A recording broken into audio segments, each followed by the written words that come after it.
एक बार फिर से वेलकम है आप सभी का मेरे यूट्यूब चैनल AMBE क्लासेस में। आज मैं आपके लिए लेकर आया हूँ अकाउंटिंग रेशियोज़ के सेकंड पार्ट की वीडियो, जिसके अंदर मैं आपके साथ डिस्कस करूँगा solvency ratios and turnover ratio, जो सेकंड कैटेगरी है आपकी अकाउंटिंग रेशियोज़ की, उसके मल्टीपल चॉइस क्वेश्चन। और ये आपको एग्ज़ाम में डेफिनेटली बहुत ज़्यादा हेल्प करेंगे मल्टीपल चॉइस क्वेश्चंस को अटैम्प्ट करने में। अगर आपको मेरी आज की वीडियो पसंद आए तो आप प्लीज़ इसे लाइक ज़रूर करें, मेरे चैनल को सब्सक्राइब करना ना भूलें और अपने फ्रेंड्स के साथ ज़रूर इसे शेयर करें। चलिए शुरू करें आज की क्लास को बिना टाइम वेस्ट किए। पहला क्वेश्चन लेते हैं। पहला क्वेश्चन है long term solvency is indicated by. Long term solvency को, सॉल्वेंसी वर्ड जब हम यूज़ करते हैं तो उस समय हमारा मतलब होता है डेट रिटर्न करने की कैपेबिलिटी, यानी आप लॉन्ग टर्म में अपना डेट इजीली पे कर पाएंगे या नहीं पे कर पाएंगे, इसको चेक करने के लिए हम लॉन्ग टर्म सॉल्वेंसीज को कैलकुलेट करते हैं। तो ऑप्शन नंबर ए है current ratio. Current ratio short term solvency यानी लिक्विडिटी को चेक करता है। क्विक रेशियो भी सेम है आपका, लिक्विडिटी को चेक करता है। नेट प्रॉफिट रेशियो आपकी प्रॉफिटेबिलिटी को चेक करता है। लास्ट है आपका डेट इक्विटी रेशियो। तो डेट इक्विटी रेशियो ही आपका चेक करता है कि लॉन्ग टर्म में आप अपने डेट को ईजिली पे कर पाएंगे या नहीं पे कर पाएंगे। तो लॉन्ग टर्म सॉल्वेंसी आपकी option number D debt equity ratio से इंडिकेट होती है। नेक्स्ट क्वेश्चन लेते हैं। Debt equity ratio is number A liquidity ratio, number 2 solvency ratio, C है आपका एक्टिविटी रेशियो एंड लास्ट है ऑपरेटिंग रेशियो। तो अभी ऊपर भी डिस्कस किया कि सॉल्वेंसी को एस्टिमेट करता है, सॉल्वेंसी को इंडिकेट करता है। तो डेट इक्विटी रेशियो क्या है आपका, एक सॉल्वेंसी रेशियो है। तो ऑप्शन नंबर 20 में हमारा बिल्कुल करेक्ट है। थर्ड क्वेश्चन लेते हैं। Debt equity ratio is. Date equity ratio का फॉर्मूला याद करना बहुत ही ईजी है क्योंकि इसके नाम में ही इसका फॉर्मूला छुपा हुआ है। डेट इक्विटी रेशियो का फॉर्मूला होता है डेट अपॉन में इक्विटी। बस थोड़ा सा आपको ये समझना होगा यहाँ पे कि जब हम डेट वर्ड का यूज़ करेंगे तो डेट का मीनिंग होगा long term debt and equity means होता है ऑनर्स फंड या शेयर होल्डर्स फंड। तो अगर आप ऑप्शन ध्यान से देखें तो ऑप्शन नंबर ए में आपका लिखा है लॉन्ग टर्म डेट्स यानी debt and share holder fund यानी इक्विटी। उसका जो सही आंसर है वो ऑप्शन नंबर ए है। बाकी जितने भी ऑप्शन दिख रहे हैं बी, सी एंड डी, वो डेट इक्विटी रेशियो को रिप्रेजेंट नहीं कर रहे हैं, उसके फॉर्मूले को रिप्रेजेंट नहीं कर रहे हैं। चलिए नेक्स्ट क्वेश्चन लेते हैं। Question number 4 proprietary ratio is. Proprietary ratio को हम ऑनर्स फंड रेशियो भी कह देते हैं। ये रेशियो आपका ये बताता है कि जो बिजनेस के ऑनर हैं, मालिक हैं, उनका बिजनेस में कितना फंड लगा हुआ है। तो ऑनर्स फंड रेशियो निकालने का जो फॉर्मूला अगर आपने याद किया हो तो बड़ा आसान सा है कि आप हमेशा ही देखते हैं कि जो शेयर होल्डर्स फंड होता है, ऑनर्स फंड होता है, वो आपकी टोटल एसेट्स में कितना होता है। तो उसका फॉर्मूला है शेयर होल्डर्स फंड अपॉन में टोटल एसेट्स। तो 4 फॉर्मूले दिए हैं option number A, B, C and D में। तो ध्यान से देखें तो ऑप्शन नंबर सी में आपका प्रोप्राइटरी रेशियो का फॉर्मूला लिखा है जो है शेयर होल्डर्स फंड अपॉन में टोटल एसेट्स। चलिए नेक्स्ट क्वेश्चन लेते हैं। Question number 5। अभी एक न्यूमेरिकल क्वेश्चन है, इसकी हम ध्यान से समझेंगे इसको। इसमें फर्स्ट है फिक्स एसेट्स है ₹5 लाख की, करंट एसेट्स है ₹3 लाख की, इक्विटी शेयर्स हैं हमारे, कैपिटल है हमारी 4 लाख की, रिजर्व्स हैं हमारे पास, रिजर्व यानी रिजर्व एंड सरप्लस या जनरल रिजर्व आप कह सकते हैं, 2 लाख के हैं, एंड लॉन्ग टर्म डेट्स हैं हमारे 40,000 के। कैलकुलेट क्या करना है, प्रोप्राइटरी रेशियो विल बी। तो प्रोप्राइटरी रेशियो क्या होगा, तो उसकी एक बार कैलकुलेशन समझते हैं। तो प्रोप्राइटरी रेशियो का जो फॉर्मूला होता है वो होता है शेयर होल्डर्स फंड यानी ऑनर्स फंड अपॉन में टोटल एसेट्स। अब इस रेशियो को कैलकुलेट करने के लिए सबसे पहले हमें शेयर होल्डर्स फंड की ज़रूरत है। तो अब ध्यान से देखें तो शेयर होल्डर्स फंड में आपका आएगा equity share capital and reserve. तो इक्विटी शेयर कैपिटल आपकी दी हुई है 4 लाख एंड रिजर्व दिया हुआ है 2 लाख। जब आप इन दोनों को ऐड करेंगे तो आपका आएगा टोटल 6 लाख। तो आपकी शेयर होल्डर्स फंड का पता लग गया, ₹6 लाख है। दूसरा हमें चाहिए टोटल एसेट्स। टोटल एसेट्स में आप देखें तो हमारे पास क्वेश्चन में फिक्स एसेट्स है ₹5 लाख और करंट एसेट्स है ₹3 लाख। तो दोनों का टोटल अगर हम करें तो बनता है ₹8 लाख। अब कैलकुलेट कर लेते हैं, फॉर्मूले में वैल्यू पुट करेंगे तो प्रोप्राइटरी रेशियो PR जो है वो होगा 6 लाख अपॉन में 8 लाख। डिवाइड करने पे आएगा 0.75:1। तो प्रोप्राइटरी रेशियो को अगर आप परसेंटेज में कैलकुलेट करना चाहते हैं तो इंटू में 100 भी कर सकते हैं। तो 0.75:1 कह सकते हैं या फिर 75%। तो ऑप्शन देख लेते हैं। ऑप्शन नंबर ए है 0.75:1। तो ये ऑप्शन जो है हमारा आंसर से मैच हो रहा है। तो इसका सही आंसर बन रहा है ऑप्शन नंबर ए 0.75:1। तो कैलकुलेशन उम्मीद है आपको समझ आई होगी। नेक्स्ट लेते हैं question number 6। The dash ratios provide the information relating to long term debt paying liability of A firm. तो लॉन्ग टर्म डेट पे करने की जो एबिलिटी होती है वो चेक करने के लिए, उसको कैलकुलेट करने के लिए, फाइंड आउट करने के लिए हम एक कौन से रेशियोज कैलकुलेट करते हैं वो ये जानना चाह रहा है। तो ऑप्शन नंबर ए है liquidity ratio. Liquidity ratio long term debt की पे करने की एबिलिटी को चेक नहीं करता। बी एक्टिविटी रेशो, ये सिर्फ मूवमेंट को चेक करता है कि जो स्टॉक से रिलेटेड, गुड्स से रिलेटेड कुछ मूवमेंट्स होती हैं वो प्रॉपरली आपके बिजनेस के अंदर हो रही हैं या नहीं हो रही, तो ये भी लॉन्ग टर्म एबिलिटी को चेक नहीं करता। ऑप्शन नंबर सी है सॉल्वेंसी। सॉल्वेंसी का मीनिंग होता है लॉन्ग टर्म डेट पे करने की कैपेबिलिटी। तो सॉल्वेंसी रेशियो हमारी लॉन्ग टर्म डेट पे करने की कैपेबिलिटी को चेक करने के लिए, एबिलिटी को चेक करने के लिए कैलकुलेट होते हैं। तो उसका सही आंसर है ऑप्शन नंबर सी। प्रॉफिटेबिलिटी, तो प्रॉफिट अर्न करने की कैपेबिलिटी चेक होता है, ऑप्शन नंबर डी। तो सही आंसर है ऑप्शन नंबर सी यानी सॉल्वेंसी रेशियोज। नेक्स्ट क्वेश्चन है question number 7। If date equity ratio exceeds, अगर आपका डेट इक्विटी रेशियो एक्सीड होता है तो it indicates risky financial position. अगर आपका डेट इक्विटी रेशियो ज़्यादा हो जाए तो ये रिस्की फाइनेंशियल पोजीशन को इंडिकेट करेगा। तो आपका जो डेट इक्विटी रेशियो है, वैसे तो इसका कोई आइडियल नहीं होता, फिर भी एक माना जाता है कि अगर डेट इक्विटी रेशियो 2:1 है, यानी आपके जो डेट हैं अगर वो इक्विटी के डबल हैं, तो वहाँ तक आपका एक आइडियल सिचुएशन आप ले सकते हैं, मान सकते हैं। लेकिन कभी भी अगर डेट इक्विटी रेशियो 2:1 से ऊपर निकल जाए तो समझ लेना कि आपकी फाइनेंशियल पोजीशन जो है वो फ्यूचर में रिस्की हो सकती है। तो आपका डेट इक्विटी रेशियो कब रिस्की माना जाएगा, जब वो 2:1 से एक्सीड हो जाएगा, ज़्यादा हो जाएगा। तो ये आपको थोड़ा सा ध्यान रखना है कि 2:1 से ज़्यादा नहीं होना चाहिए डेट इक्विटी रेशियो, अदरवाइज़ वो आपके लिए रिस्की हो सकता है। आपकी जो फाइनेंशियल पोजीशन है वो रिस्की हो सकती है, जैसे हम कहते हैं कि फाइनेंशियल रिस्क आपका बढ़ सकता है। नेक्स्ट क्वेश्चन लेते हैं, question number 8। In debt equity ratio debt refers to. तो डेट इक्विटी रेशियो में अभी मैंने पीछे भी बताया आपको कि डेट का मतलब होता है लॉन्ग टर्म डेट्स, मीन्स ऐसे डेट्स जो आपने 1 साल से ज़्यादा के लिए ले रखे हैं, ऐसे कर्जे जो 1 साल से ज़्यादा के लिए हैं। तो ऑप्शन नंबर ए है शॉर्ट टर्म डेट्स, नहीं। Option number B long term debts, बिल्कुल सही है। ऑप्शन नंबर बी इसका करेक्ट है कि आपका लॉन्ग टर्म डेट जो होता है वो डेट इक्विटी रेशियो में डेट को रिप्रेजेंट करता है। तो ऑप्शन नंबर 20 में यहाँ पे हमारा करेक्ट है। नेक्स्ट क्वेश्चन लेते हैं, question number 9। Proprietary ratio indicates the relationship between proprietors fund and dash. तो प्रोप्राइटरी रेशियो यानी ऑनर्स फंड रेशियो जिसे हम कहते हैं, प्रोप्राइटरी रेशियो का फॉर्मूला आपको पीछे भी मैंने बताया था कि वो होता है शेयरहोल्डर्स फंड यानी proprietors fund and total assets. तो proprietor fund and total assets का ये रिलेशनशिप को रिप्रेजेंट करता है। तो इसमें आना चाहिए ब्लैंक में आपका टोटल एसेट्स। तो ऑप्शन नंबर सी हमारा यहाँ पे करेक्ट है कि टोटल एसेट्स को अगर आप ले लेंगे प्रोप्राइटर फंड के साथ तो उसके रिलेशन को ये रिप्रेजेंट करता है। नेक्स्ट क्वेश्चन है क्वेश्चन नंबर 10। ये एक न्यूमेरिकल है, इसकी थोड़ा ध्यान से समझेंगे।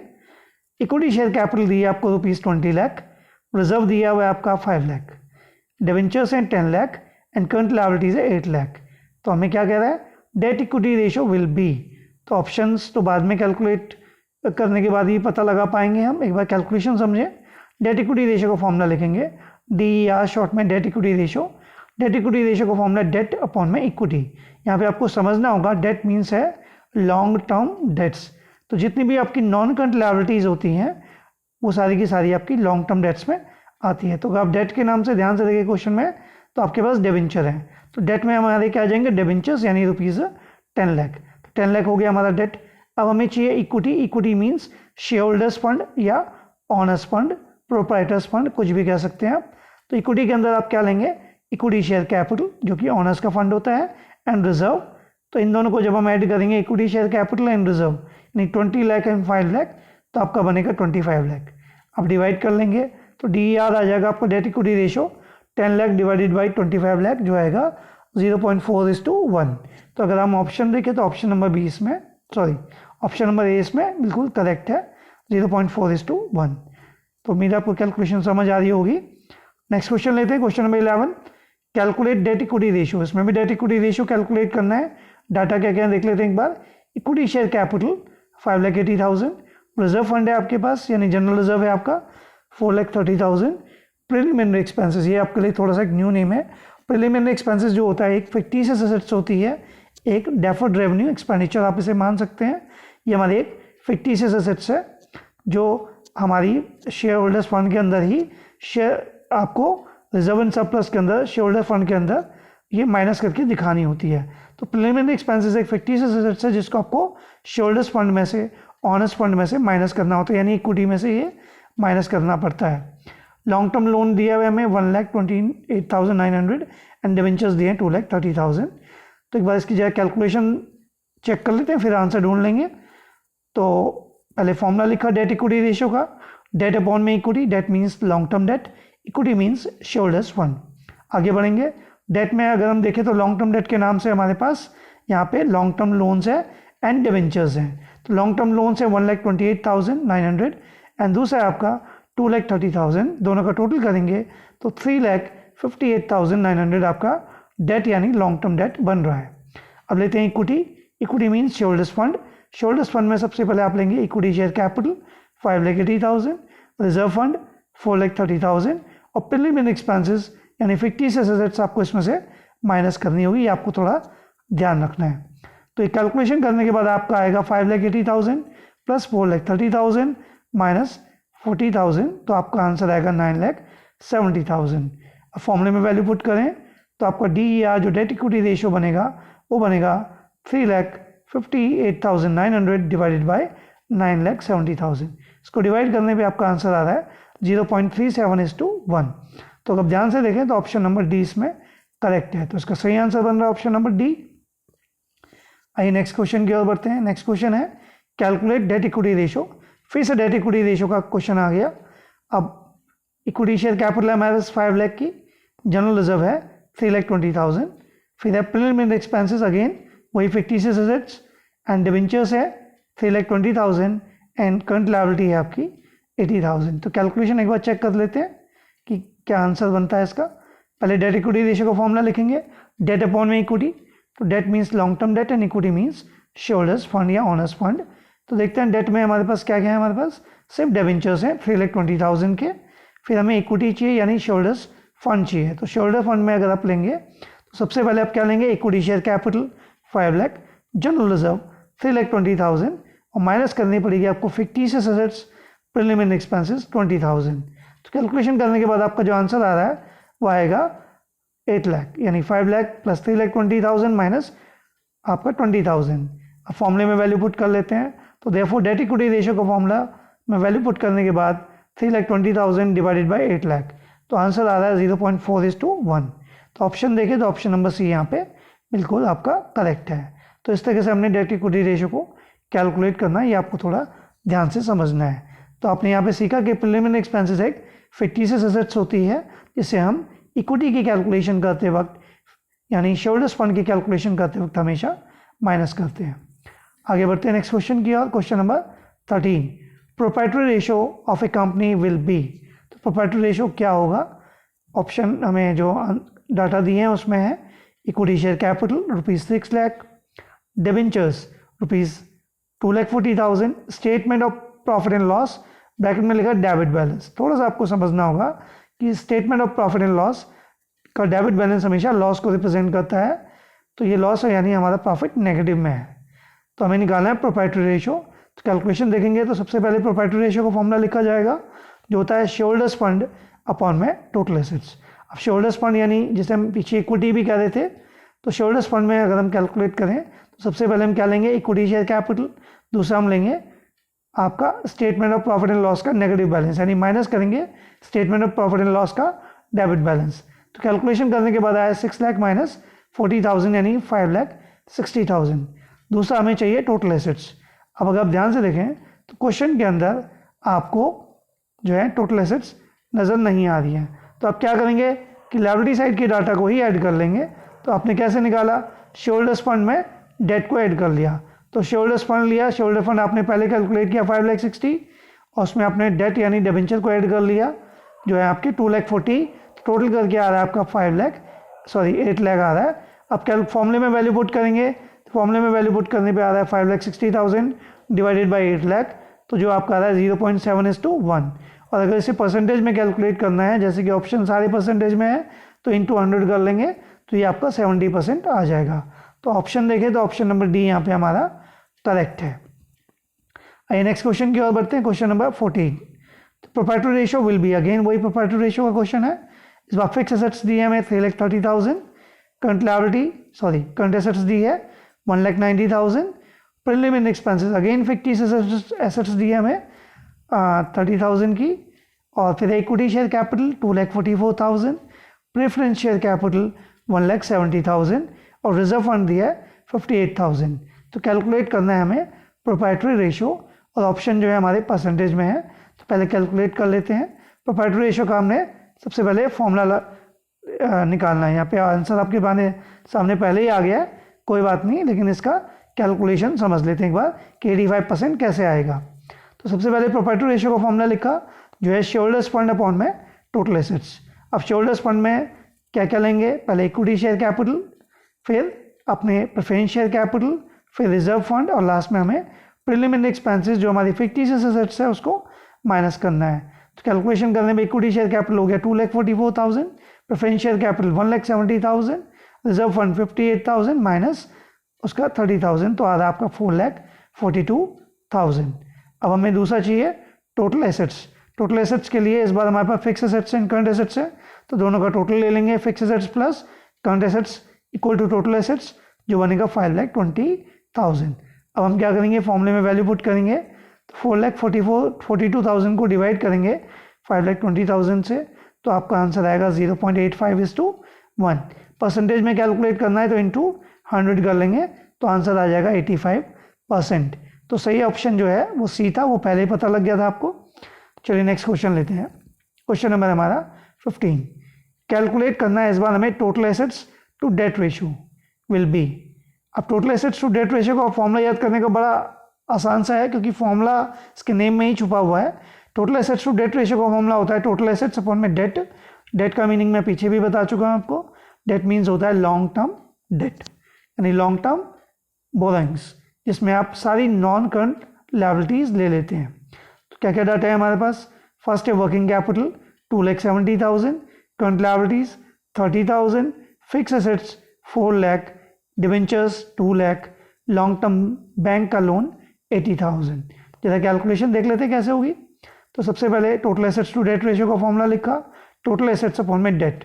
डेट का मीनिंग ये ध्यान रखना है कि आपको हमेशा लॉन्ग टर्म डेट ही लेने हैं। तो टोटल एसेट्स अगर हम देखें तो हमारे पास क्या क्या एसेट्स हैं, फिक्स एसेट्स है और करंट एसेट्स भी है, जिसमें आपको वर्किंग कैपिटल में करंट लायबिलिटी को ऐड करके निकालना पड़ेगा। अगर आपको याद होगी वर्किंग कैपिटल का जो फॉर्मूला था वो current assets minus current liability होता है। तो करंट एसेट्स निकालने के लिए क्या करेंगे, वर्किंग कैपिटल में ऐड कर देंगे करंट लायबिलिटी को। तो फिक्स एसेट्स है आपकी, और जो फिक्स एसेट्स है वो है आपकी 4 लाख, उसमें आपने क्या क्या वर्किंग कैपिटल को ऐड किया 2,70,000, और उसमें करंट लायबिलिटी को भी ऐड कर लिया जो कि आपकी 30। तो 2,70,000 एंड 30 हो गए 3 लाख, एंड 4 लाख हो गए 7 लाख। तो टोटल आपकी एसेट्स आ रही है 7 लाख। अब आपको क्या चाहिए, अब आपको चाहिए डेट, यानी long term debt. Long term debt में आपके पास दो नाम है, एक डिवेंचर्स है 2 लाख के, और एक लॉन्ग टर्म बैंक लोन है 80,000। तो दोनों को अगर हम ऐड कर दें तो आपका बनता है 2,80,000। अब फॉर्मूले में वैल्यू कर लेते हैं।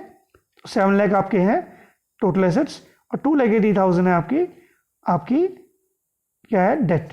तो डिवाइड करने पे आ रहा है 2.5:1। तो ऑप्शन देखें तो ऑप्शन नंबर ए यहाँ पे बिल्कुल सही है। चलिए आगे बढ़े नेक्स्ट क्वेश्चन की ओर। क्वेश्चन नंबर 16, अगेन कैलकुलेट करना है total assets to debt ratio will be. अब total assets to debt ratio का फॉर्मूला अगेन वही, कैलकुलेशन देख लेते हैं इसकी। तो total assets to debt ratio का फॉर्मूला है टोटल एसेट्स अपॉन में डेट। अब टोटल एसेट्स चाहिए तो इस बार भी आपके पास फिक्स एसेट्स हैं,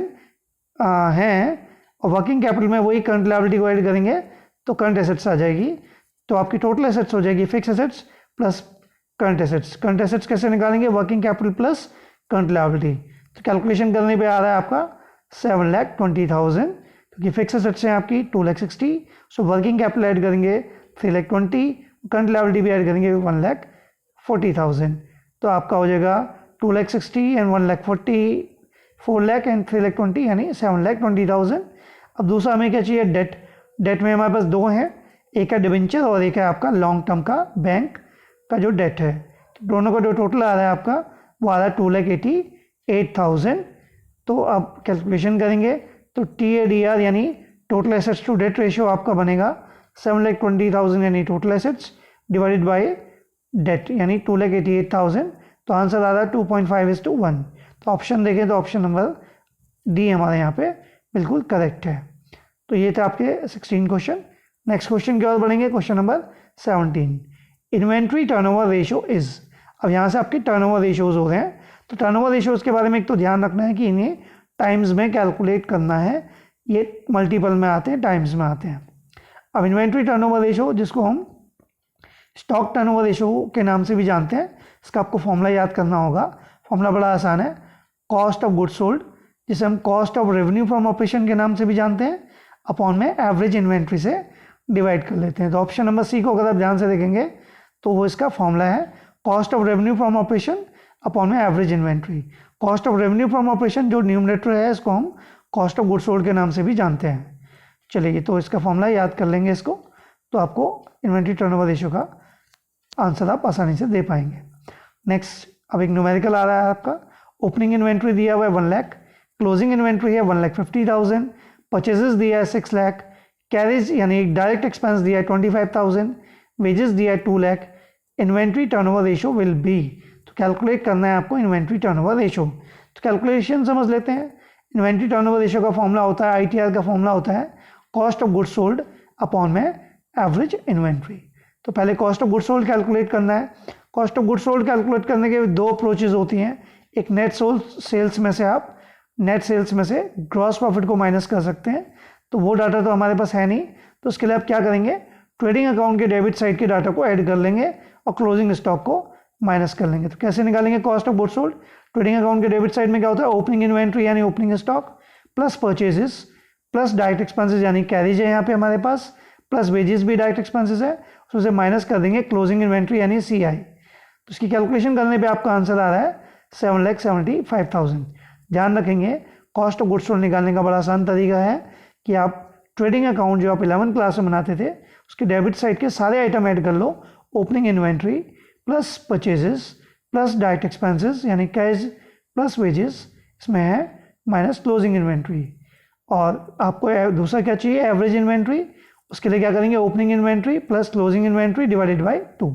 तो ओपनिंग इन्वेंट्री है 1 लाख, क्लोजिंग है आपकी 1,50,000, दोनों का टोटल हुआ 2,50,000, डिवाइड करेंगे 2 से, तो आंसर आएगा 1,25,000। फिर कैलकुलेशन करेंगे तो ITR in inventory turnover ratio का फॉर्मूला में वैल्यू पुट करने पे आ रहा है 7,75,000 यानी cost of goods sold divided by 1,25,000, तो आंसर आया 6.2 टाइम्स। ये आपके टाइम्स आते हैं। ये रेशियो ये इंडिकेट करता है कि आप अपने गोडाउन में जो गुड्स होता है उसका 6.2 टाइम्स साल भर में बेच देते हैं। तो ऑप्शन नंबर यहाँ पे हमारा जो सही है वो डी है। आइए नेक्स्ट क्वेश्चन की ओर बढ़ते हैं। क्वेश्चन नंबर हमारा है 19। रेवेन्यू फ्रॉम ऑपरेशन यानी नेट सेल्स जिसे हम कहते हैं, हमें 8 लाख दिया हुआ है। ग्रॉस प्रॉफिट बता रहा है कि 25% है। तो ग्रॉस प्रॉफिट हमेशा कैलकुलेट होता है सेल प्राइस के ऊपर, नेट सेल्स के ऊपर। तो नेट सेल्स आपको रेवेन्यू फ्रॉम ऑपरेशन दिया हुआ है 8 लाख, उसका 25% ग्रॉस प्रॉफिट अगर आप कैलकुलेट करें तो 2 लाख बनेगा। 25% मीन्स होता है 1/4, तो 1/4 ऑफ 8 लाख बनता है आपका 2 लाख। फिर है ओपनिंग इन्वेंट्री दी है 1 लाख और कहता है क्लोजिंग इन्वेंट्री है 60,000, तो inventory turnover ratio will be. तो कैलकुलेशन करने के बाद ही हम सही आंसर बता पाएंगे कि A है, B है, C है या D है। तो कैलकुलेशन देख लेते हैं। पहले फॉर्मूला लिखा ITR यानी इन्वेंट्री टर्नओवर रेशियो का, जो होता है cost of goods sold divided by average inventory. तो कॉस्ट ऑफ गुड्स सोल्ड का मैंने एक फॉर्मूला बताया कि आप नेट सेल्स में से ग्रॉस प्रॉफिट माइनस कर लो। तो इसमें नेट सेल्स भी है हमारे पास और ग्रॉस प्रॉफिट भी है। तो कॉस्ट ऑफ गुड्स सोल्ड कैसे निकालेंगे, नेट सेल्स यानी revenue from operation minus gross profit. तो नेट सेल्स है आपकी 8 लाख की, माइनस करेंगे 25% इंटू 8 लाख का जो बनेगा 2 लाख, और माइनस करने पे आएगा आपका 6 लाख। तो 8 लाख में से 2 लाख माइनस कर देंगे, 6 लाख आ जाएगा आपका कॉस्ट ऑफ गुड्स सोल्ड। फिर हमें क्या चाहिए, एवरेज इन्वेंट्री।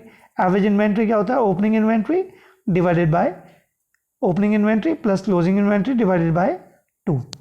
तो आंसर आ रहा है आपकी ओपनिंग इन्वेंट्री 1 लाख, क्लोजिंग है 60, दोनों का टोटल हुआ 1,60,000, डिवाइड करेंगे 2 से, तो आंसर आया 80,000। अब कैलकुलेशन करेंगे ITR की, तो 6 लाख को डिवाइड कर देंगे 80,000 के से, तो आपका आंसर आ रहा है 7.5 टाइम्स। इसका मीनिंग ये हुआ कि your company, your business organisation sold 7.5 times of the goods which is kept in your godown. तो आपके पास जितनी भी इन्वेंट्री रहती है, जितना भी स्टॉक रहता है गोडाउन में, उसका लगभग 7.5 टाइम्स आप माल साल भर में बेच लेते हैं। तो ऑप्शन देखें तो ऑप्शन नंबर बी यहाँ पे हमारा करेक्ट है। नेक्स्ट क्वेश्चन लेते हैं, question number 20, calculate the cost of revenue from operation. इस बारे में COGS, cost of goods sold, जिसे हम cost of revenue from operation के नाम से भी जानते हैं, कैलकुलेट करना है बाय कंपनी विल बी। तो ऑप्शन क्या क्या डाटा है हमारे पास, ओपनिंग इन्वेंट्री है, क्लोजिंग इन्वेंट्री है, इस बार हमें इन्वेंट्री टर्नओवर रेशो गिवन है 6 टाइम्स। तो एक बार कैलकुलेशन देखेंगे। ध्यान ये रखना है कि जब भी कोई रेशो दिया हो तो सबसे पहले उसका फॉर्मूला यूज़ करो। तो inventory turnover ratio is equal to cost of goods sold upon में एवरेज इन्वेंट्री। तो इन्वेंट्री टर्नओवर रेशो की वैल्यू पुट कर देंगे 6 times. Cost of goods sold आपको नहीं पता जो कि पूछा है, और average inventory opening plus closing upon 2 कर लेंगे। तो ओपनिंग 70,000, क्लोजिंग 80,000, टोटल हो गया आपका 1,50,000, डिवाइड बाई 2 करेंगे तो 75,000। 75,000 की क्रॉस में मल्टीप्लाई करके 6 से करेंगे मल्टीप्लाई, तो कॉस्ट ऑफ गुड्स सोल्ड आ जाएगा 75,000 इंटू 6 यानी 4,50,000। तो ऑप्शन देखें तो ऑप्शन नंबर सी यहाँ पे हमारा बिल्कुल करेक्ट है। उम्मीद है आपको समझ आ रहे होंगे न्यूमेरिकल। आगे बढ़ेंगे। नेक्स्ट भी न्यूमेरिकल ही है आपका। ओपनिंग इन्वेंट्री दी हुई है फर्म की 80,000, cost of revenue from operation यानी कॉस्ट ऑफ गुड्स सोल्ड दिया हुआ है 6 लाख, इन्वेंट्री टर्नओवर रेशियो फिर से हमें दिया हुआ है इस बार 5 times, it's closing inventory will be. इस बार हमें क्लोजिंग इन्वेंट्री की वैल्यू कैलकुलेट करके बतानी है। तो क्लोजिंग इन्वेंट्री कैलकुलेट करनी है तो सबसे पहले हमें इन्वेंट्री टर्नओवर रेशियो दिया हुआ है, एक बार देख लेते हैं। इन्वेंट्री टर्नओवर रेशियो का फॉर्मूला हो गया cost of goods sold upon में एवरेज इन्वेंट्री। तो इन्वेंट्री टर्नओवर की वैल्यू हमने पुट की लेफ्ट साइड में 5 equal to cost of goods sold यानी cost of revenue from operation हमें दिया हुआ है तो पुट कर दिया हमने 6 लाख, और एवरेज इन्वेंट्री हमने डिनोमिनेटर में एज इट इज़ लिख दिया, हमें भी नहीं पता। तो क्रॉस मल्टीप्लाई करने पे एवरेज इन्वेंट्री 5 से मल्टीप्लाई हो जाएगा और फिर 5 डिवाइड में आ जाएगा। तो एवरेज इन्वेंट्री की वैल्यू हो जाएगी 6 लाख डिवाइडेड बाय 5। तो आंसर आएगा आपका 1,20,000। तो आपकी एवरेज इन्वेंट्री आ गई। अब एवरेज इन्वेंट्री का फॉर्मूला होता है opening inventory plus closing inventory divided by 2। तो एवरेज इन्वेंट्री हमारे जो है हमें पता है कि अभी हमने निकाली 1,20,000, तो डिनोमिनेटर से 2 मल्टीप्लाई हो जाएगा और हमारा जो क्लोजिंग इन्वेंट्री है वो सामने जाके माइनस हो जाएगा। तो ओपनिंग इन्वेंट्री की वैल्यू हो जाएगी 2 इंटू एवरेज इन्वेंट्री यानी 1,20,000 माइनस आपकी ओपनिंग इन्वेंट्री 80,000। तो आंसर आ जाएगा 2,40,000 माइनस 80 तो 1,60,000। तो उसका जो सही ऑप्शन है वो ऑप्शन नंबर हमारा क्या है, option number A. Next question लेते हैं, question number 22, cost of revenue from operation rupees 6 lakh. तो आपकी जो cost of revenue from operation यानी कॉस्ट ऑफ गुड्स सोल्ड दी हुई है 6 लाख है। इन्वेंट्री टर्नओवर रेशियो, इस बार फिर से हमें इन्वेंट्री टर्नओवर रेशियो दिया हुआ है 5, एंड फाइंड आउट करनी है value of opening inventory if opening inventory is rupees 8,000 less than आपका क्लोजिंग इन्वेंट्री। तो ओपनिंग वाली जो है वो क्लोजिंग से 8,000 लेस है। तो आप इसकी कैलकुलेशन भी समझेंगे। पहले इन्वेंट्री टर्नओवर रेशियो का फॉर्मूला लिखा, inventory turnover ratio equal to cost of goods sold upon में एवरेज इन्वेंट्री। अब इन्वेंट्री टर्नओवर की वैल्यू है 5 इक्वल टू 6 लाख डिवाइड में एवरेज इन्वेंट्री। तो एवरेज इन्वेंट्री की वैल्यू आपकी 6 लाख को 5 से डिवाइड करके आ जाएगी 1,20,000, पहले क्वेश्चन की तरह ही है। फिर इसके बाद हमें कहता है कि इंफॉर्मेशन में कि जो ओपनिंग इन्वेंट्री है वो 8,000 लेस है क्लोजिंग से। तो हमने क्या किया, लेट किया कि हमारी जो क्लोजिंग इन्वेंट्री है x है, तो सो ओपनिंग इन्वेंट्री कितनी हो जाएगी, उससे 8,000 कम यानी x माइनस 8,000। तो क्लोजिंग इन्वेंट्री हमने x लेट कर ली तो ओपनिंग इन्वेंट्री उससे 8,000 कम हो गई यानी x माइनस 8,000 हो गई। अब आप एवरेज इन्वेंट्री का फॉर्मूला यूज़ करेंगे, जो opening inventory plus closing inventory divided by 2। तो ये आपका हो गया 1,22,000 लेफ्ट साइड में एवरेज इन्वेंट्री की जगह, और अगर ओपनिंग और क्लोजिंग को ऐड करें x के साथ ऐड करें x माइनस 8,000 तो रह जाएगा 2x माइनस 8,000 डिवाइडेड बाई 2। अब क्या करेंगे, 2 लेफ्ट में मल्टीप्लाई हो जाएगा 1,20,000 के साथ तो आ जाएगा 2,40,000 और 2x माइनस 8,000। और अब आपका 8,000 सामने आके प्लस हो जाएगा 2,48,000 और 2 डिवाइड में ले जाएंगे तो आपकी क्लोजिंग इन्वेंट्री यानी x की वैल्यू आ जाएगी 1,24,000। तो सही आंसर है ऑप्शन नंबर हमारा डी। चलिए 22 क्वेश्चन तक पहुंच चुके हैं हम, कुछ ही क्वेश्चन और बचे, आगे बढ़ते हैं। नेक्स्ट क्वेश्चन, क्वेश्चन नंबर है हमारा 23। रेवेन्यू फ्रॉम ऑपरेशन रुपीज़ है आपका 2 लाख। तो रेवेन्यू फ्रॉम ऑपरेशन यानी नेट सेल्स आपको दी हुई है 2 लाख। इन्वेंट्री टर्नओवर रेशियो फिर से 5 टाइम्स, और आपका ग्रॉस प्रॉफिट रेशियो है 25%। ध्यान देना है कि ग्रॉस प्रॉफिट जो होता है वो आपका सेल्स पे निकलता है। नेट सेल्स आपकी 2 लाख है, 2 लाख और 25% आपका बनता है 50,000। तो फाइंड आउट क्या करना है, वैल्यू ऑफ क्लोजिंग इन्वेंट्री। आपसे कहता है if closing inventory is rupees 8,000 more than the opening inventory. तो अपने क्वेश्चन में देखा कि आपको इन्वेंट्री टर्नओवर रेशियो दिया हुआ है, तो आप कैसे कैलकुलेशन करेंगे। सबसे पहले कॉस्ट ऑफ गुड्स सोल्ड आप कैलकुलेट कर लो इन्वेंट्री टर्नओवर रेशियो में पुट करने के लिए। तो आपको रेवेन्यू फ्रॉम ऑपरेशन ने सेल्स दिया 2 लाख, उसमें से माइनस करेंगे ग्रॉस प्रॉफिट। सेल्स से 2 लाख और उसका 25% निकालेंगे 2 लाख का, तो आएगा 50,000। 2 लाख माइनस 50,000 आपका आ गया 1,50,000 कॉस्ट ऑफ गुड्स सोल्ड।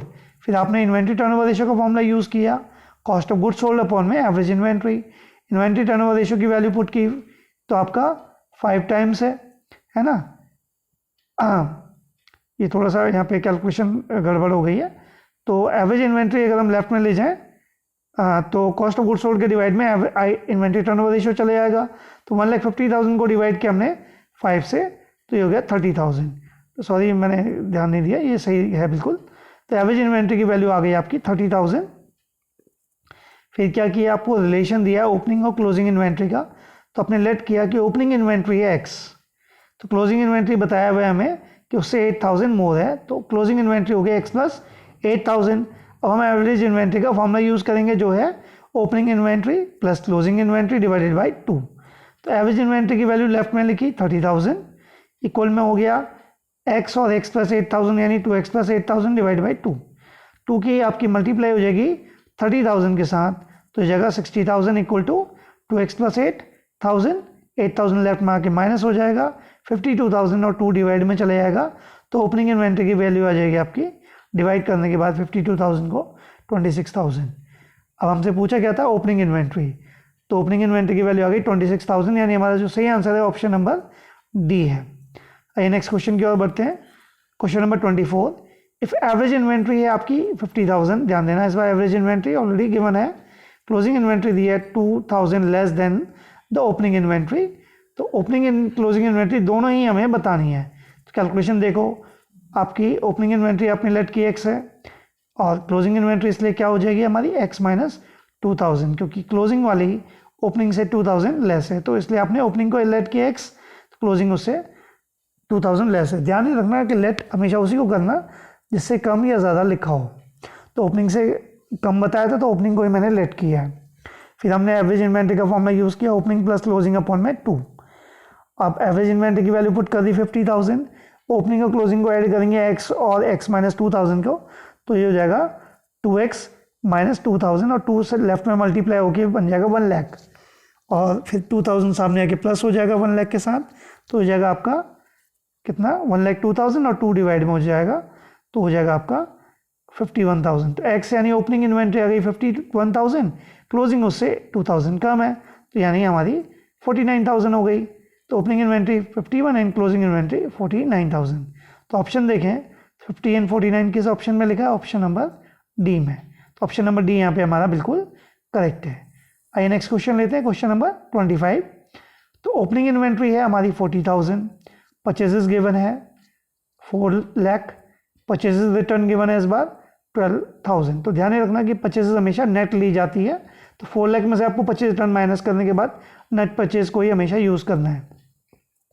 फिर क्या कहता है, what will be inventory turnover ratio. इस बार हमें इन्वेंट्री टर्नओवर रेशियो कैलकुलेट करना है if closing inventory is less than opening inventory by 8,000। रिलेशन दिया है कि क्लोजिंग इन्वेंट्री हमारी क्या है, वो 8,000 रुपये कम है ओपनिंग से। तो ध्यान से अगर आप देखो तो ओपनिंग इन्वेंट्री क्वेश्चन में हमें दी है 40,000, तो क्लोजिंग अगर उससे 8,000 कम है तो इसका मतलब क्लोजिंग इन्वेंट्री हमारी 32,000 हो जाएगी। एक बार कैलकुलेशन समझते हैं। तो सबसे पहले हमने क्या किया, इन्वेंट्री टर्नओवर रेशियो जो पूछा था उसका फॉर्मूला लिखा, COGS यानी cost of revenue from operation upon में एवरेज इन्वेंट्री। आप कैलकुलेशन कर लेते हैं ओपनिंग इन्वेंट्री, क्योंकि ओपनिंग इन्वेंट्री जो है क्लोजिंग वाली उससे 8,000 कम है, तो ओपनिंग में से हमने क्या किया, opening inventory sorry closing inventory होना चाहिए था ओपनिंग की जगह, तो क्लोजिंग इन्वेंट्री हो जाएगी हमारी 32,000 की। फिर हमने क्या किया, एवरेज इन्वेंट्री का फॉर्मूला लिखा। थोड़ा सा आप क्या करेंगे, यहाँ पे आप ये जो ओपनिंग इन्वेंट्री है इसकी जगह आप क्लोजिंग इन्वेंट्री, ये जो ओपनिंग इन्वेंट्री यहाँ पे क्लोजिंग इन्वेंट्री यूज़ कर लेना, ठीक है। तो क्लोजिंग है ये इन्वेंट्री, तो आपकी 32,000 की क्लोजिंग वाली इन्वेंट्री हो जाएगी, ठीक। तो ये है आपका, तो एवरेज इन्वेंट्री हो गया आपका, ठीक है। तो एवरेज इन्वेंट्री हो गया 4 लाख प्लस 32,000 डिवाइड बाई 2 यानी 72,000 डिवाइडेड बाई 2 यानी 36,000। फिर आपने क्या किया कि अब हम जब आगे करेंगे तो आगे हमारी कैलकुलेशन करने पे हमें कॉस्ट ऑफ गुड्स सोल्ड हमें निकालना है पहले, क्योंकि हमारा इन्वेंट्री टर्नओवर रेशियो के फॉर्मूले में अभी कॉस्ट ऑफ गुड्स सोल्ड नहीं पता हमें। तो COGS निकालने के लिए हमने ट्रेडिंग अकाउंट का यूज़ किया। सबसे पहले ओपनिंग इन्वेंट्री लिखा ये, ठीक है। फिर उसमें परचेजेस ऐड किया, लेस परचेज रिटर्न माइनस किया नेट परचेज बनाने के लिए, और माइनस क्लोजिंग इन्वेंट्री। तो कैलकुलेशन करने के बाद आया 4 lakh opening inventory plus 40,000 opening inventory, 4 lakh की परचेजेस है, माइनस 12,000 की आपकी परचेज रिटर्न है, और क्लोजिंग इन्वेंट्री 32,000। तो नेट आ रहा है हमारा 3,96,000। तो 3,96,000 यहाँ पे आपका कॉस्ट ऑफ गुड्स सोल्ड हो गया। फॉर्मूले में वैल्यू पुट करने पर ITR यानी इन्वेंट्री टर्नओवर रेशियो आपका बन रहा है 3,96,000 डिवाइडेड बाई 36,000 यानी 11 टाइम्स। तो ऑप्शन नंबर C यहाँ पे हमारा बिल्कुल करेक्ट है। चलिए नेक्स्ट क्वेश्चन लेते हैं, क्वेश्चन नंबर 26। इस बार ये न्यूमेरिकल नहीं, एक नॉर्मल क्वेश्चन है, और इस बार हमारा फॉर्मूले के ऊपर बात हो रही है। The formula for calculating the trade receivable turnover ratio is. इसके बाद आपको फॉर्मूला याद करना पड़ेगा। ट्रेड रिसीवेबल टर्नओवर रेशियो को पहले हम डेटर्स टर्नओवर रेशियो भी कहते थे, तो इसे डेटर्स टर्नओवर रेशियो के नाम से भी जाना जाता है, लेकिन आप जानते हैं कि डेटर्स टर्नओवर रेशियो में सिर्फ डेटर्स को ही हम यूज़ करते हैं। तो ट्रेड रिसीवेबल टर्नओवर रेशियो एक वाइडर टर्म है जिसमें हम बिल रिसीवेबल को भी लेते हैं। तो ट्रेड रिसीवेबल टर्नओवर रेशियो, कि ट्रेड रिसीवेबल हमारी क्रेडिट सेल से जनरेट होते हैं, तो इसको हम क्रेडिट सेल की हेल्प से कैलकुलेट करते हैं। तो ट्रेड रिसीवेबल टर्नओवर रेशियो का फॉर्मूला है नेट क्रेडिट सेल्स अपॉन में एवरेज ट्रेड रिसीवेबल, जिसको हम एवरेज डेटर्स भी कई बार कह सकते हैं। तो नेट क्रेडिट सेल, जिसको हम net credit revenue from operation के नाम से भी जानते हैं, उसको डिवाइड करेंगे एवरेज ट्रेड रिसीवेबल। तो ऑप्शन नंबर C अगर आप ध्यान से देखें तो net credit revenue from operation upon में एवरेज ट्रेड रिसीवेबल, ये इसका सही आंसर है। ऑप्शन नंबर यहाँ पे हमारा C बनता है, ठीक है। आइए नेक्स्ट क्वेश्चन की ओर बढ़ते हैं। क्वेश्चन नंबर हमारा 27। अब इस बार कैलकुलेशन का क्वेश्चन है, तो आपको कैलकुलेशन समझनी है। टोटल रेवेन्यू फ्रॉम ऑपरेशन दिया 9 lakh. Total revenue from operation means आपकी नेट सेल्स या सेल्स आपको दी हुई है। कैश रेवेन्यू फ्रॉम ऑपरेशन आपका 3 लाख है। तो टोटल रेवेन्यू जिसमें कैश और क्रेडिट दोनों होती है, तो उसमें से अगर हम कैश रेवेन्यू यानी कैश सेल्स माइनस कर दें टोटल सेल में से, तो क्रेडिट सेल हम आसानी से पता लगा सकते हैं। तो 9 लाख की है हमारी टोटल रेवेन्यू और 3 लाख की है कैश रेवेन्यू, तो हमारी जो क्रेडिट रेवेन्यू यानी क्रेडिट सेल बनेगी वो 6 लाख बन जाएगी। इसके बाद हमें डेटर्स दिया है और बिल रिसीवेबल भी दिया है, और हमें कहता है कि कैलकुलेट करना है ट्रेड रिसीवेबल टर्नओवर रेशियो। थोड़ा सा आपको ध्यान ही रखना है, पहले फॉर्मूला देख लेते हैं। Trade receivable turnover ratio TR लिखा है शॉर्ट में, उसका फॉर्मूला होता है नेट क्रेडिट सेल अपॉन में एवरेज ट्रेड रिसीवेबल। लेकिन आपको थोड़ा ही ध्यान रखना है कि एवरेज ट्रेड रिसीवेबल तब यूज़ करना है जब आपके पास डेटर्स एंड बिल रिसीवेबल के ओपनिंग एंड क्लोजिंग दोनों हों। लेकिन अगर आप क्वेश्चन में ध्यान से देख पा रहे होंगे तो यहाँ पे हमारे पास सिर्फ डेटर्स एंड बिल रिसीवेबल है, तो इसलिए एवरेज लेने की हमें ज़रूरत नहीं है। सिर्फ हम ट्रेड रिसीवेबल का टोटल ले लेंगे, यानी डेटर्स एंड बिल रिसीवेबल का टोटल ले लेंगे। तो नेट क्रेडिट सेल हमारे को हम कैलकुलेट करेंगे, तो नेट क्रेडिट सेल हमारी सेल्स यानी टोटल सेल में से कैश सेल्स को माइनस करके आई थी 6 लाख, और फिर हमने फॉर्मूले में वैल्यू रख दी TR। तो 6 लाख को डिवाइड कर देंगे ट्रेड रिसीवेबल, जो कि डेटर्स प्लस बिल रिसीवेबल यानी 1,20,000 बन रहा है। तो हमारा 5 टाइम्स आंसर आ रहा है, यानी ऑप्शन नंबर हमारा A यहाँ पे बिल्कुल करेक्ट है। आइए नेक्स्ट क्वेश्चन लेते हैं, question number 28। Total revenue from operation rupees 27 lakh, credit revenue from operation 18 lakh. तो टोटल रेवेन्यू में से आप क्रेडिट रेवेन्यू को माइनस कर देंगे तो कैश रेवेन्यू आ जाएगी, लेकिन कैश रेवेन्यू की मुझे नहीं लगता हमें ज़रूरत पड़ेगी। फिर हमें ओपनिंग डेटर्स दिए हैं क्लोजिंग डेटर्स भी दिए हैं, फिर हमारे पास प्रोविज़न फॉर डाउटफुल डेट्स दिया हुआ है। आपको थोड़ा ही समझना है कि प्रोविज़न फॉर डीडी का कोई भी यूज़ नहीं होता, क्योंकि ये सिर्फ एक डाउटफुल डेटर्स के लिए किया गया प्रोविज़न होता है। तो ये हमारे डेटर्स पे कोई इफेक्ट नहीं डालता जब तक कि बैड डेट ना हो जाए। तो ट्रेड रिसीवेबल टर्नओवर रेशियो हमें कैलकुलेट करना है। तो अब ध्यान से देख रहे होंगे क्वेश्चन में, तो इस बार हमारे पास डेटर्स हैं के दोनों ही बैलेंसेज हैं, ओपनिंग एंड क्लोजिंग। तो ऐसे केस में जब ओपनिंग और closing debtors and B R दोनों हों या कोई एक हो, तो हमेशा उनका एवरेज ले लेना चाहिए। तो कैलकुलेशन देख लेते हैं।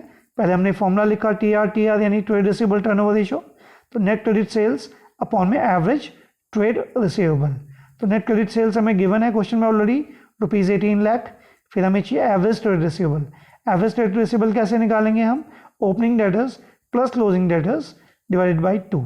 तो ओपनिंग है हमारे 3,20,000, क्लोजिंग है हमारे 4 लाख, तो हो गए 7,20,000, डिवाइड करने पे आएंगे 3,60,000। अब फॉर्मूले में वैल्यू पुट करेंगे तो नेट क्रेडिट सेल से 18 लाख डिवाइड किया 3,60,000 से, तो आ गया 5 टाइम्स। तो अगर आप ध्यान से देखें तो ऑप्शन नंबर डी यहाँ पे हमारा करेक्ट है। ये था क्वेश्चन नंबर 28। उम्मीद है आपको मदद मिल रही होगी, हेल्प मिल रही होगी। आपको डेफिनेटली ये एग्जाम में बहुत हेल्प करेंगे। आइए आगे बढ़े नेक्स्ट क्वेश्चन की ओर। Credit revenue from operation ₹24 lakh. Credit revenue यानी क्रेडिट सेल आपको दी हुई है। फिर है ट्रेड रिसीवेबल टर्नओवर रेशियो। इस बार हमें टी आर पहले से ही दिया हुआ है। ओपनिंग डेटर्स बता रहा है 3,20,000, क्लोजिंग डेटर विल बी, यानी इस बार हमें क्लोजिंग डेटर्स को कैलकुलेट करना होगा। तो आइए देखते हैं कैलकुलेशंस को एक बार। तो सबसे पहले हमें ट्रेड रिसीवेबल टर्नओवर रेशियो का फॉर्मूला लिखा T R net credit sales upon में एवरेज ट्रेड रिसीवेबल। तो टी आर की वैल्यू हमें पता है कितनी है, 6। तो लेफ्ट में हमने लिखा 6, और नेट क्रेडिट सेल भी हमें पता है 24 लाख, उसे न्यूमरेटर में लिख दिया। तो एवरेज ट्रेड रिसीवेबल डिनोमिनेटर में एज इट इज़ लिखा हुआ है। तो 6 सामने डिवाइड में चलेगा 24 लाख के, तो आंसर आ जाएगा एवरेज ट्रेड रिसीवेबल का 4 लाख। 24 लाख को जब आप 6 से डिवाइड करेंगे तो 4 लाख आपका आएगा एवरेज ट्रेड रिसीवेबल। अब आपको पता है कि ओपनिंग और क्लोजिंग को ऐड करके 2 से जब हम डिवाइड करेंगे डेटर्स के, तो हमारा एवरेज ट्रेड रिसीवेबल बन जाएगा। तो अब हमने एवरेज ट्रेड रिसीवेबल का फॉर्मूला लिखा opening debtors plus closing debtors divided by 2। तो एवरेज ट्रेड रिसीवेबल की वैल्यू पुट की 4 लाख। ओपनिंग डेटर्स हमें पता है 3,20,000 प्लस क्लोजिंग डेटर्स CD हमें पता करना है डिवाइडेड बाई 2 लेफ्ट में मल्टीप्लाई में चला गया 4 लाख के साथ, तो हो गया 8 लाख। उसमें से माइनस हो जाएंगे 3,20,000, तो क्लोजिंग डेटर्स आ जाएंगे आपके 4,80,000। तो ऑप्शन देखें तो ऑप्शन नंबर यहाँ पे बी आपका बिल्कुल करेक्ट है। आइए आगे बढ़े question number 30। A firm makes credit revenue from operation ₹2,40,000। Credit revenue यानी क्रेडिट सेल्स आपको इसमें क्वेश्चन में दी हुई है। During the year if the trade receivable turnover ratio, इस बार भी trade receivable turnover ratio given है 8 टाइम्स है। Calculate closing debtors if the closing debtors are more by ₹6,000 than the opening debtors. तो क्लोजिंग वाले ओपनिंग से 6,000 ज़्यादा हैं, तो ऐसे केस में आपको ओपनिंग x मान लेने चाहिए, क्लोजिंग हो जाएंगे x प्लस 6,000। चलो इसकी कैलकुलेशन देख लेते हैं। तो पहले हमें दिया हुआ है trade receivable turnover ratio TR formula net credit sales upon में एवरेज ट्रेड रिसीवेबल। TR की जगह रखा 8, न्यूमरेटर में लिखा 24 लाख और 2,40,000 डिवाइड में एवरेज ट्रेड रिसीवेबल। फिर एवरेज ट्रेड रिसीवेबल आ जाएगा 2,40,000 डिवाइडेड बाई 8, यानी 30,000 आपका आ गया एवरेज ट्रेड रिसीवेबल। अब आप क्या करेंगे, लेट करेंगे कि ओपनिंग डेटर से आपके हैं कितने, आपने मान लिया कि x हैं और क्लोजिंग वाले उसके 6,000 मोर है, x प्लस 6,000। तो एवरेज ट्रेड रिसीवेबल हो गया opening debtors plus closing debtors divide by 2। तो एवरेज ट्रेड रिसीवेबल की जगह रख दिया आपने 30,000। ओपनिंग डेटर्स जैसे मैंने बोला आपने x ले एज्यूम कर लिए, तो क्लोजिंग हो गया x plus 6,000 divide by 2 left में मल्टीप्लाई में चले जाएगा 30,000 के साथ, तो आपका बनेगा 60,000 और फिर इसमें 6,000 माइनस हो जाएगा, तो ये हो जाएगा 60,000 माइनस 6,000 और डिवाइड में 2, तो ये हो जाएगा आपका फाइनली 54,000 डिवाइडेड बाई 2 यानी 27,000। तो आपके जो क्लोजिंग डेटर्स हैं वो ओपनिंग वालों से यानी x से 6,000 ज़्यादा थे, तो क्लोजिंग वाले डेटर्स आपके बनेंगे 33,000। तो आपका सही आंसर ऑप्शन नंबर ए है। Next question 31। Credit revenue from operation दिया आपको 3 लाख का, trade receivable turnover ratio again 5 times, and calculate करना है क्लोजिंग डेटर्स आपको, और इस बार है कि क्लोजिंग डेटर्स जो हैं 2 टाइम्स हैं in comparison of opening debtors, यानी ओपनिंग डेटर्स को अगर आप x माने तो क्लोजिंग डेटर्स 2x माने जाएंगे। तो कैलकुलेशन समझिए तो टी आर का फॉर्मूला लिखा, ठीक है, फिर से टी आर लेफ्ट में लिखा 5, नेट क्रेडिट सेल्स की जगह रेवेन्यू की जगह लिखा 3 लाख डिवाइड में एवरेज ट्रेड रिसीवेबल, तो 5 डिवाइड में चलेगा 3 लाख के, तो एवरेज ट्रेड रिसीवेबल आ जाएंगे आपके 60,000। अब आपने लेट किया कि आपके जो ओपनिंग डेटर्स हैं उसको आप x मान लो, तो क्लोजिंग आपके हो जाएंगे 2x। तो average trade receivable equal to opening debtors plus closing debtors divide by 2, यानी एवरेज ट्रेड रिसीवेबल की जगह लिखा 60,000, ओपनिंग x है तो क्लोजिंग हो गया 2x डिवाइड बाई 2, 2 लेफ्ट में मल्टीप्लाई हो जाएगा तो 1,20,000 हो जाएगा, फिर 3 उसके डिवाइड में आ जाएगा, तो 1,20,000 को जब आप 3 से डिवाइड करते हैं तो 40,000 आएगा, यानी x की वैल्यू आ गई आपकी 40,000। लेकिन हमें क्लोजिंग निकालना है, तो ये तो ओपनिंग की वैल्यू है, तो क्लोजिंग उसके ट्वाइस है, तो क्लोजिंग हो जाएंगे 40,000 इंटू 2 यानी 80,000। तो ऑप्शन नंबर सी यहाँ पे हमारा बिल्कुल करेक्ट है। चलिए नेक्स्ट क्वेश्चन लेते हैं, question number 32। Credit revenue from operation है आपकी 5,60,000, डेटर्स हैं आपके 70,000, बिल रिसीवेबल है आपकी 10,000, and average collection period will be. अब एवरेज कलेक्शन पीरियड आपके लिए थोड़ा न्यू वर्ड है, एक न्यू टर्म है। एवरेज कलेक्शन पीरियड का मतलब होता है कि एक साल के अंदर कितने दिनों में या कितने महीनों में हमें हमारे डेटर से अमाउंट रिकवर हो जाती है। जितना अच्छा आपका ट्रेड रिसीवेबल टर्नओवर रेशियो होता है उतना ही अच्छा आपका एवरेज कलेक्शन पीरियड भी होता है। तो कैलकुलेशन एक बार देख लेते हैं। इसके लिए पहले आपको trade receivable turnover ratio calculate करना होगा। तो पहले आपने निकाला T R net credit sales upon में डेटर्स प्लस बी आर, क्योंकि इसमें एवरेज नहीं निकाल पाएंगे क्योंकि डेटर्स और बी आर सिर्फ सिंगल दिए हैं, तो ऐसे केस में आपको एवरेज नहीं लेना होता, डिवाइड में ले लेना होता है आपको एवरेज ट्रेड रिसीवेबल। तो आपका नेट क्रेडिट सेल्स है 5,60,000, डेटर्स एंड बी आर का टोटल बन रहा है 80,000, डिवाइड करके आ गया 7 टाइम्स। अब अगर आप आंसर देख रहे होंगे option number A, B, C and D, तो ये डेज में है। तो एवरेज कलेक्शन पीरियड का फॉर्मूला होता है डेज या month in a year divided by trade receivable turnover ratio या डेटर्स टर्नओवर रेशियो। तो डेज में तो डेज लिख देंगे 365 डिवाइडेड बाय 7 निकला है हमारा ट्रेड रिसीवेबल टर्नओवर रेशियो।